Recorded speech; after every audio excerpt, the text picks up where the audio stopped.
Welcome back to Iron Rage, the show where John Romano, Lee Priest, and I vent our frustrations with the world. Today's topic, people who don't put their weights away. And I know it's a sore point for gym owners. It's a sore point for some of the people who work out of the gyms. And we're going to review what the boys think about this. But we got Lee Priest on special assignment in Sao Paulo, Brazil. Lee, you're like a world traveler now. What's going on? I was just going to say that. Oh, fucking hell. Fucking traffic over here is driving me mad. Look at this. Look at this shit. Now people know why Cedric McMillan missed the competitors meeting back in that Arnold Brazil years ago. The traffic. Yes, the Arnold Brazil. Oh, yes. You know, trying to get from one place to the other, a trip that takes 20 minutes now takes about 2 hours because there's so many Sao Paulinese everywhere. That's what they call them, Sao Paulinese. How come you don't have a mask on today? Oh, you know, I'm not really prepared when I'm out in public. I've got a mask on. Look at this. Look at this fucking thing I got on there. This is a fucking mask. But as you were saying about the people that don't put their weights away, I fucking hate it because I've got OCD when it comes to gyms. And every time I go into a gym and people leave their weights on the floor, it pisses me off, or they just don't put the dumbbells back. To me, it's like no respect. If you can't fucking put the weights away, don't fucking get them out. And when I used to get ready for contests, half my cardio was cleaning up the gym. So I don't get why people can't put their weights away. It's just it's put them down. Or what about the ones that take the dumbbells from one side of the gym to the other to use them, then they leave them on that side of the gym. They don't take them back. I guess it's all part of that new era of the hardcoreness. Yeah. You can load shit up, you can take the weights out, but if you don't put it back, that makes you hardcore. John, do you remember back in the days there would be these gyms where there would be just, you'd go into the gym, at least I remember from college, there'd be every dumbbell would be all over the floor. Every single dumbbell. And invariably you put down the dumbbells you have to do in a set and you'd crush your finger in between them. Yep. Well, you know, as a gym owner, this is a tremendous topic near and dear to my heart because when you're the owner of the gym, normally you're in the gym, you're thinking about you're getting your workout in. As a gym owner, you got to think about all of the yous, all of them, right. all your members, okay? So if you have one jerk off who's got 17 different dumbbells from 2.5 pounds up until 35 pounds piled up around his chair, and he's doing front raises and side raises, and then he goes over here and does something else, and he's got literally a third of the dumbbell rack spread out, collected around his bench. Nobody else can use that shit, you know? Right. Then I got the morons who they got to do lunges with the dumbbells, but they got to do it out in the parking lot, which they're not supposed to do. I don't know how they get the dumbbells past the front desk, but somehow they do it. Kettlebells are worse, just it's less of them. And they do their lunges and they just drop them, leave them there, go out. And I got fucking dumbbells in the parking lot, literally. Tim Kimber from Gold's Gym, I saw him posted on Facebook. He said that he had to hire someone at Gold's Venice just to put away dumbbells. They had a position. Yep. Chuck Perez. He was the dumbbell. He was the weight putter awayer. You remember him, Lee? Do you? Do you remember Chuck Perez? What's that? Do you remember Chuck Perez? No. I remember Rosie Perez from the movies. Hey, did Yablon ever put weights away, or he just worked the front desk there? Just the front desk. The front desk, Mike Yabloni.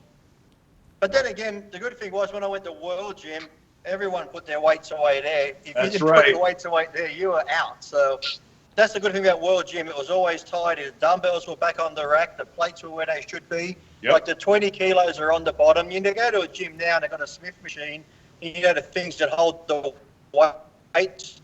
You'll have a 20 kilo up the fucking top, a 10 kilo in between the 20 kilo, a 25 kilo on top of that, and then a 2.5 kilo behind that. I'm thinking, who the fuck puts their weights away like this? It's like, so if you want to get a 10 kilo out, you got to pull off about 4. It's like fucking retards. So we got about every third work that. Yeah. You know what the screwed up thing is? You go to these gyms I feel like I'm talking to myself because Dave's frozen up. When I would go to Gold's Venice, I'd be afraid to leave a like weight out. I would put everything away just because, and I, sometimes I'm lazy, but I was out of respect for the gym. It was like holy ground there. Yeah.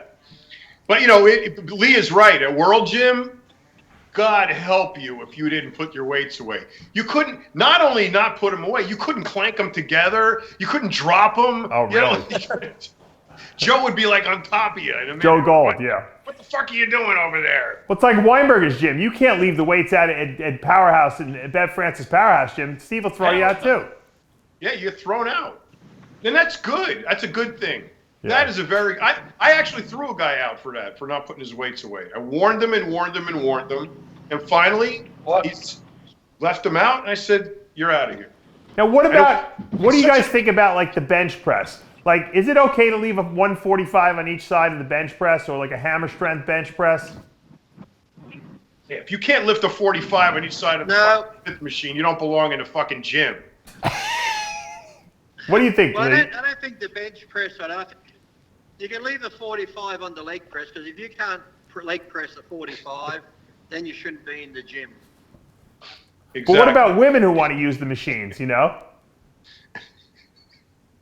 Don't the women need, the lighter weights? A lot of them they don't want to use a 45. Well, they need to learn how to lift one then. They also need to learn how to use toilet seats.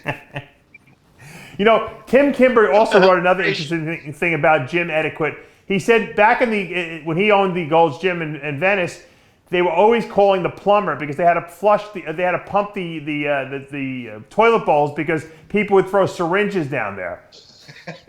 Did you ever experience that, John, as a gym member, owner? What? They just throw them in the trash. What idiot? What idiot would take a shot in the gym anyway? I don't know.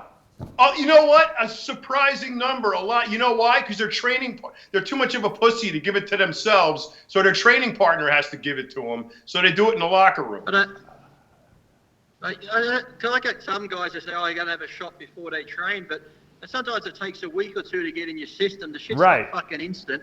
We've already seen the fucking Boston Lloyds of the world fucking take their shots in the fucking car parks and shit like fucking tools. Yeah, I don't get the whole fucking thing. I've taken an IGF shot in the parking lot, afterwards, and I had it in my cooler in my car, but I would never bring it into the gym. It's like, you got to be out of your freaking mind. How embarrassing, not even mention the legal ramifications, but how embarrassing would it be to get caught? It's different in Mexico. It's expected. Oh, really?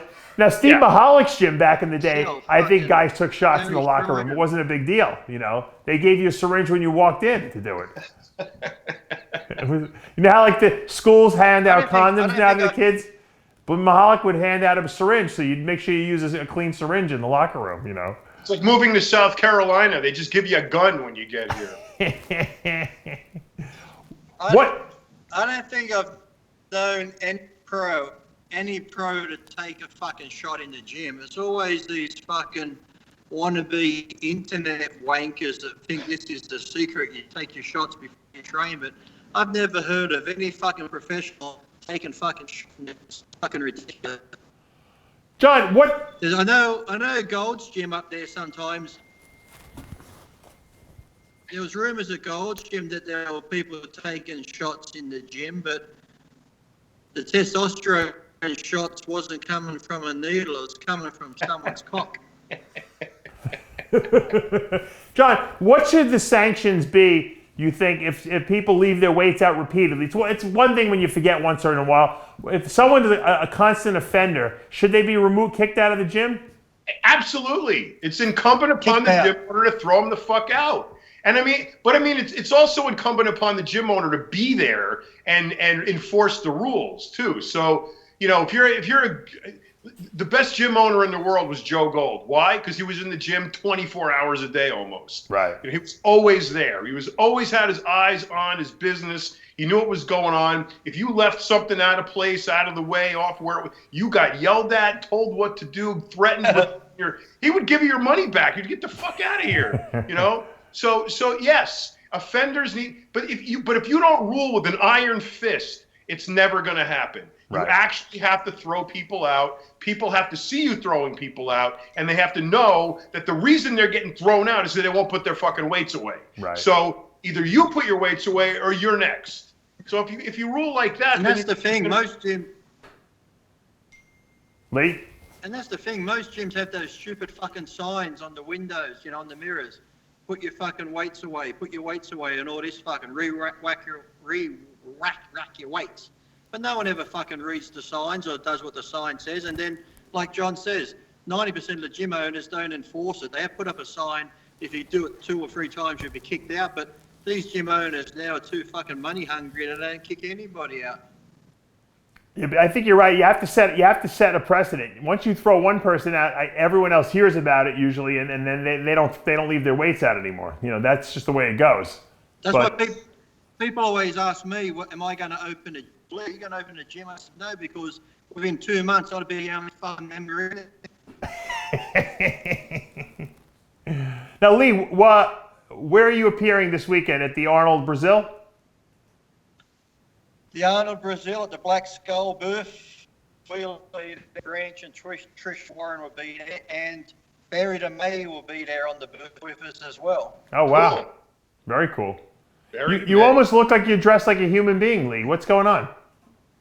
Oh yeah, you know, looking good at the fucking gun. Look at the fucking gun. Now, Lee, I saw that you worked out with Flex Lewis in Germany. How was that? Yes. Yeah. I'll just give him a few tips. I think the guy's got a little bit of potential there. He might go a long way. Now, Flex Lewis said that you were going to make a comeback. That was your first day of your comeback. Is that true? Well, you never know. Don't believe what those Welsh people say. It's just rumours, you know. It's like I did give him the option that he can retire or get beat, so it's up to him on what he chooses to do. You know, people like to make the comparison of who would win, Lee Priest or Flex Lewis.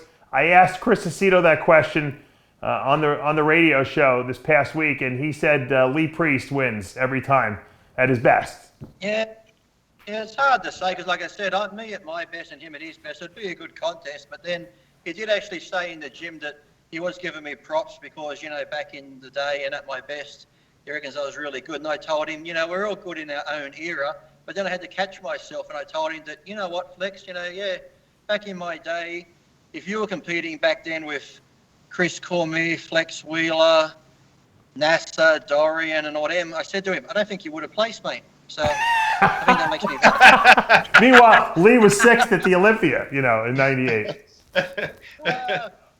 Or 7. He goes, and then he says, I can't believe you said that. Fancy me. Imagine Lee speaking his mind, John, right? Yeah, right. I think he's right, though. Well, Lee was top 7 at the '98 Olympia, which might have been one of the most competitive ones of all time. Yeah, probably. Right? Yep, I agree with that. 98 I was always get on good with the English people. So Flex is good. You can have a good joke around with him, and Yeah. he doesn't take it good, you know, too serious. Whereas some guys, you joke around and shit like that, and they'll fucking, you know, probably try and knife you or go get their mother. Well, Lee, have a good time this weekend. I appreciate you taking some time out of your day. I know you were over there in Sao Paulo. And remember, if you go to... I know the connection. I know the connection's really bad because they're still sitting here in fucking traffic. Look, I'll turn this around. Hold on, look. Remember, Lee, if you go to the gym there, put your fucking weights away. I trained at the gym in the hotel. There wasn't much to put away. I'm surprised you have internet at all there. Brazil is not very good with internet connections. I always had major problems whenever I would go there. I know. I'm getting the little mouse in the car. He's getting tired of running on this wheel to keep this connection going. That's why it gets a bit lost. But, you know. Well, the take-home message... The only good thing to come out of Brazil was cocaine, I think, wasn't it? There you go. There you go. Don't get arrested. The take-home message, guys, if you're at the gym, have respect for the gym owners and your fellow members. Put your weights away and don't flush your syringes down the toilet bowl. I'm Dave Palumbo with John Romano and Lee Priest for another edition of Iron Rage.